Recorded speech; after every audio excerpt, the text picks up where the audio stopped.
யோ insurance இல்லைன்னா அவ்வளோதான், invest பண்ணதான் காயப்படும். நான் வந்து இன்வெஸ்ட்மெண்ட்டே நான் இன்சூரன்ஸை தான் பார்க்குறேன். சுற்றுலாவா யோசிக்கவே வேண்டாம். ஸ்ரீ முருகன் டிராவல் ஏஜென்சி 23 கிளைகள், 37 வருட அனுபவம். அனுஜ் ஸ்டைல்ஸ் ரகங்கள் பலவிதம், ஒவ்வொன்றும் உலகத்தரம். Chennai's Amrita aviation hotel management nursing ஈஸியா படிங்க சாலரியோட.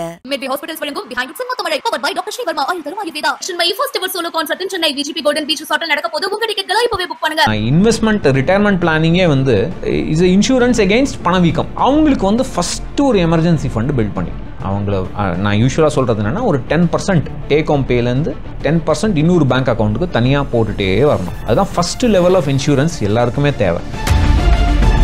ஹெல்த் இன்சூரன்ஸ் கம்பெனியில் ஹெல்த் இன்சூரன்ஸ் இருக்கிற வரைக்கும் ஓகே. பட் திடீர்னு அவங்க கம்பெனி தாவினாலோ இல்லை அவங்களுக்கு வேலை இல்லாமல் போனாலோ ஹெல்த் இன்சூரன்ஸ் இல்லாமல் போயிடும். ஸோ அதனால் ஒரு பர்சனல் ஹெல்த் இன்சூரன்ஸ் டெஃபினட்டாக எல்லாருக்கும் தேவை. ஒரு மினிமம் 5 lakhsக்கு லைஃப் இன்சூரன்ஸ் வந்து ரொம்ப ரொம்ப குரூஷியல். ஏன்னா திடீர்னு அந்த பிரெட் வின்னர் இறந்து போனால் அந்த ஃபேமிலி என்ன பண்ணும்? நிறைய பேர் என்ன பண்ணுவாங்க, சும்மா 1 crore ஒரு லைஃப் இன்சூரன்ஸ் எந்த விதமாக கால்குலேஷனும் பண்ணாமல் இன்சூரன்ஸ் கால்குலேட்டர், அந்த கால்குலேட்டரில் யூஸ் பண்ணி என்னோட லைஃபுக்கு எவ்வளோ லைஃப் இன்சூரன்ஸ் தேவை அப்படிங்கிற அமௌண்ட்டை கால்குலேட் பண்ணிவிட்டு அதுக்கப்புறம் இன்சூரன்ஸ் வாங்குறது பெட்டர்.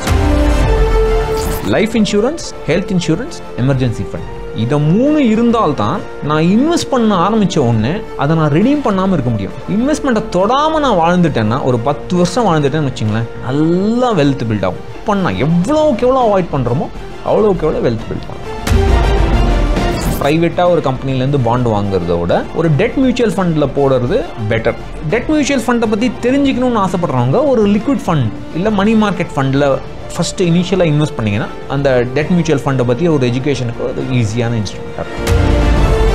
இல்லை ஆர்டியில் எப்படின்னா, நான் 10 வருஷம் ஆர்டி கட்டினேன்னா நான் ரெடீம் பண்ணாலும் பண்ணாட்டாலும் வருஷம் எவ்வளோ இன்ட்ரெஸ்ட்டோ அதுக்கு நான் டேக்ஸ் பே பண்ணணும். ஸோ அது வந்து டெட் மியூச்சுவல் ஃபண்டில் அப்படி கிடையாது. நான் ரெடீம் பண்ண உடனே தான் டேக்ஸ் பே பண்ணணும். ரெடீம் பண்ணுற அளவுக்கு தான் நான் டேக்ஸ் பே பண்ணணும். சார், உங்களோட எக்ஸ்பீரியன்ஸில் வந்து நீங்கள் பர்சனலாக நிறைய கோ த்ரூ பண்ணியிருக்கீங்க. இந்த இன்சூரன்ஸோட முக்கியத்துவம் நீங்கள் சொல்லணும். யோ இன்சூரன்ஸ் இல்லைன்னா அவ்வளோதான், இன்வெஸ்ட் பண்ணதான் காயப்படும். மெயின் வந்து நான் வந்து இன்வெஸ்ட்மெண்ட்டே நான் இன்சூரன்ஸை தான் பார்க்குறேன். நான் இன்வெஸ்ட்மெண்ட் ரிட்டையர்மெண்ட் பிளானிங்கே வந்து இஸ் இன்சூரன்ஸ் அகைன்ஸ்ட் பணவீக்கம். நம்ம பணவீக்கத்துக்கு ஒரு இன்சூரன்ஸ் தான் ரிட்டையர்மெண்ட் பிளானிங்னு நான் சொல்லுவேன். பட் ஆரம்பிக்கும் போது எனக்கு ஒன்றும் பெரிய சொத்து இருக்காது. நான் தான் ஃபஸ்ட் என் ஃபேமிலியில் நான் தான் நிறைய பேருக்கு நான் தான் இன்ஜினியர், நான் தான் ஃபஸ்ட் டைம் ஒரு கார்ப்பரேட்டில் வேலை பண்ணுறேன்னா அவங்களுக்கு வந்து ஃபஸ்ட்டு ஒரு எமர்ஜென்சி ஃபண்டு பில்ட் பண்ணிக்கலாம். அவங்கள நான் யூஸ்வலாக சொல்கிறது என்னென்னா ஒரு 10% டேக் ஹோம் பேலேருந்து 10% இன்னொரு பேங்க் அக்கௌண்ட்டுக்கு தனியாக போட்டுகிட்டே வரணும். அது பாட்டு ஏதாவது திடீர்னு பைக் ரிப்பேர் ஆகும், வாஷிங் மிஷின் ரிப்பேர் ஆகும், அந்த மாதிரியான ஒரு எமர்ஜென்சி எக்ஸ்பென்சஸ்க்கு அந்த எமர்ஜென்சி ஃபண்ட் தேவைப்படும். அதுதான் ஃபஸ்ட்டு லெவல் ஆஃப் இன்சூரன்ஸ் எல்லாருக்குமே தேவை. செகண்ட் வந்து health insurance must. Health insurance கம்பெனியில் ஹெல்த் இன்சூரன்ஸ் இருக்கிற வரைக்கும் ஓகே. பட் திடீர்னு அவங்க கம்பெனி தாவினாலோ இல்லை அவங்களுக்கு வேலை இல்லாமல் போனாலோ ஹெல்த் இன்சூரன்ஸ் இல்லாமல் போயிடும். ஸோ அதனால் ஒரு பர்சனல் ஹெல்த் இன்சூரன்ஸ் டெஃபினட்டாக எல்லாருக்கும் தேவை. ஒரு மினிமம் 5 lakhsக்கு எவ்வளோ அவங்களால அஃபோர்ட் பண்ண முடியுமோ. ஒரு பெரிய ப்ராப்ளம் என்னென்னா ஹெல்த் இன்சூரன்ஸ் எக்ஸ்பென்சிவ் ஆகிட்டே போகுது இந்தியாவில். கண்ணா பின்னான்னு. ஏன்னா ஹெல்த் இன்சூரன்ஸ் வந்து பயங்கர லாஸ் மேக்கிங் இண்டஸ்ட்ரி. ஏன்னா நீங்கள் உங்களுக்கே தெரியும், ஹாஸ்பிட்டலுக்கு போனாலே 4 டியூப் மாட்டி விட்டுருவாங்க, 4 டெஸ்ட் எடுக்க சொல்லுவாங்க, 2 நாளில் 3 லட்சம் 4 லட்சம் அப்படியே பில் ஏறிடும். ஸோ அதனால் ஹெல்த் இன்சூரன்ஸ் எல்லோரும் கஷ்டப்படுறாங்க. ஸோ அவங்களுக்கு வந்து எவ்வளோ தான் ப்ரீமியம் வாங்கினாலும் அவங்களுக்கு நிறைய கிளைம்ஸ் பே அவுட்னால நம்மக்கிட்டேருந்து ப்ரீமியம் ஜாஸ்தி பண்ணிகிட்டே இருப்பாங்க. ஸோ ஹெல்த் இன்சூரன்ஸோட பிக் ப்ராப்ளம் என்னென்னா கண்ணா பின்னான்னு ப்ரீமியம் ஏறிட்டே போகும். இப்போ ஸோ எவ்வளோ முடியுமோ ஒரு அட்லீஸ்ட் ஒரு 5 lakhs ஒரு ஃபேமிலிக்கு addition to corporate cover. Corporate cover இருந்தால் நல்லது. சில கார்ப்பரேட் கவர்ஸில் வந்து பேரண்ட்ஸையும் இன்க்ளூட் பண்ணலாம், இன்லாஸையும் இன்க்ளூட் பண்ணலாம், மதர் இன்லா ஃபாதர் இன்லாவையும் இன்க்ளூட் பண்ணலாம். அந்த மாதிரி இருந்தால் ரொம்ப சந்தோஷம். பட் அதை தாண்டி உங்களுக்கு ஒரு சின்ன கவர் இருக்கிறது பெட்டர். அண்ட் லைஃப் இன்சூரன்ஸ் வந்து ரொம்ப ரொம்ப குரூஷியல். ஏன்னா திடீர்னு அந்த பிரெட் வின்னர் இறந்து போனால் அந்த ஃபேமிலி என்ன பண்ணும்? நிறைய பேர் என்ன பண்ணுவாங்க, சும்மா 1 crore ஒரு லைஃப் இன்சூரன்ஸ் வாங்குவாங்க எந்த விதமாக கால்குலேஷனும் பண்ணாமல். ஓகே, ஒரு ஸ்மால் இன்கம் இருக்கிறவங்களுக்கு 1 crore மேபி ஓகே. பட் நல்லா சம்பாதிக்கிறவங்களுக்கு 1 crore போதாது. ஏன்னா அவங்க திடீர்னு அவங்க இல்லைன்னா அவங்களுக்கு 2 குழந்தை இருக்குன்னு வச்சுங்களேன், அந்த 2 குழந்தைக்கும் ஸ்கூல் ஃபீஸ் கட்டணும். இப்போ ஸ்கூல் ஃபீஸே வந்து ஆல்மோஸ்ட் 1 லட்சம் ரூபா வந்துடும் என்ன நல்ல ஸ்கூல்லலாம். அதுக்கப்புறம் அந்த 2 பசங்களை காலேஜ் படிக்க வைக்கணும். காலேஜ் படிக்க வச்சு அதுக்கப்புறம் தான் அவங்க சம்பாதிக்க ஆரம்பிப்பாங்க. அவங்க சம்பாதிக்க ஆரம்பித்தாதான் அது வரைக்கும் அவங்களுக்கு இந்த ஃபேமிலிக்கு இந்த சப்போர்ட் தேவை.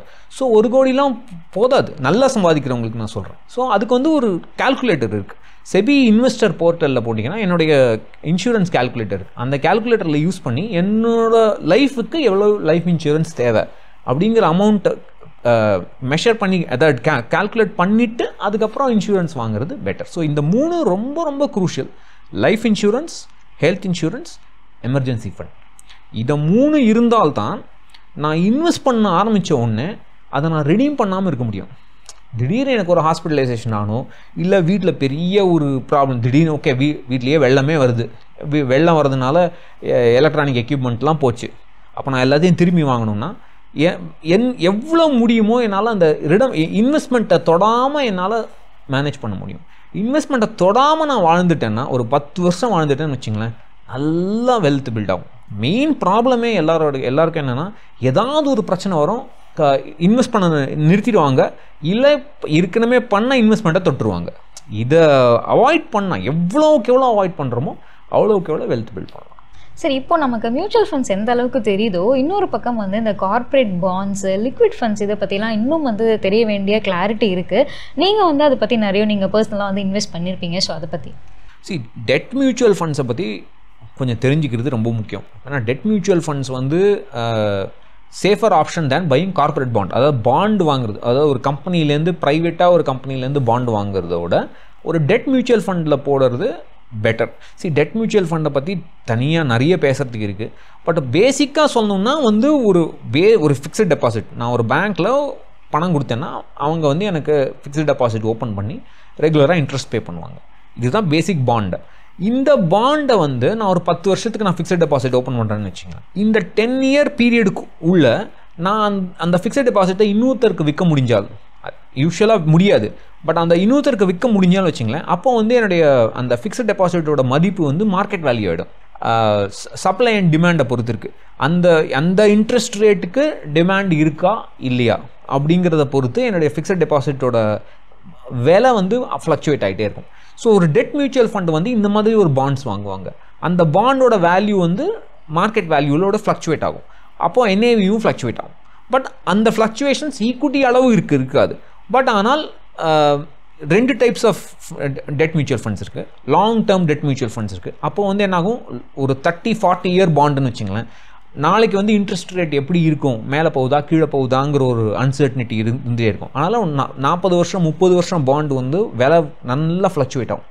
வேற எனக்கு 3 மந்த் பாண்ட் 2 மந்த் பாண்ட் அப்படின்லாம் வச்சுங்களேன், நாளைக்கு இன்ட்ரெஸ்ட் ரேட் மாறினாலும் 2 மந்த்ஸ் கழிச்சு அந்த பாண்ட் முடிய போகுது. அதனால் பெருசாக ஒன்றும் இன்ட்ரெஸ்ட் ரேட்டில் ஃப்ளக்சுவேட் ஆகாது.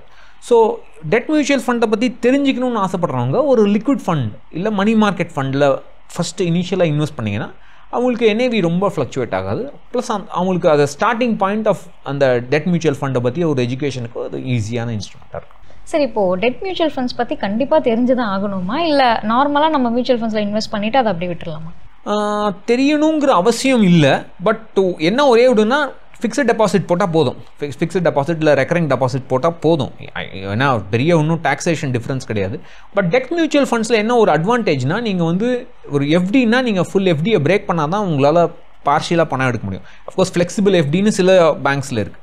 பட் டெட் மியூச்சுவல் ஃபண்டில் என்னால் வந்து பார்ஷியலாக ரெடீம் பண்ண முடியும். ஸோ நான் ரெடீம் பண்ணுற அளவுக்கு தான் நான் டேக்ஸ் பே பண்ண போகிறேன். எஃப்டியில் வந்து எப்படின்னா, ஆர்டியில் எப்படின்னா, நான் 10 வருஷம் ஆர்டி கட்டினேன்னா நான் ரெடீம் பண்ணாலும் பண்ணாட்டாலும் வருஷம் எவ்வளோ இன்ட்ரெஸ்ட்டோ அதுக்கு நான் டேக்ஸ் பே பண்ணணும். ஸோ அது வந்து டெட் மியூச்சுவல் ஃபண்டில் அப்படி கிடையாது. நான் ரெடீம் பண்ண உடனே தான் டேக்ஸ் பே பண்ணணும். ரெடீம் பண்ணுற அளவுக்கு தான் நான் டேக்ஸ் பே பண்ணணும். பார்ஷியலாக ரெடீம் பண்ணேன்னா பார்ஷியல் டேக்ஸ் தான் பே பண்ணணும். ஸோ அந்த ஒரு அட்வான்டேஜஸ் டெட் மியூச்சுவல் ஃபண்டில் இருக்குது. ஆனால் டெட் மியூச்சுவல் ஃபண்ட் ஃபிக்ஸட் டெபாசிட்ஸோட காம்ப்ளிகேட்டட் இன்ஸ்ட்ருமெண்ட். அதை பற்றி கொஞ்சம் படிச்சுட்டு புரிஞ்சுட்டு உள்ளே போகிறது பெட்டர். சுற்றுலாவா யோசிக்கவே வேண்டாம். ஸ்ரீ முருகன் டிராவல் ஏஜென்சி 23 கிளைகள் 37 வருட அனுபவம். அனுஜ் டைல்ஸ் ரகங்கள் பலவிதம் ஒவ்வொன்றும் உலகத்தரம். Chennai's Amrita aviation hotel management nursing ஈஸியா படிங்க சாலரியோட. மெட்ரி ஹாஸ்பிடல்ஸ் வழங்கும் பிஹைண்ட் செம்மத்தமழை power by doctor Sri Varma Ayurveda Chennai first ever solo concert Chennai VGP golden beach ரிசார்ட்ல நடக்க போது உங்க டிக்கெட்களை இப்பவே புக் பண்ணுங்க.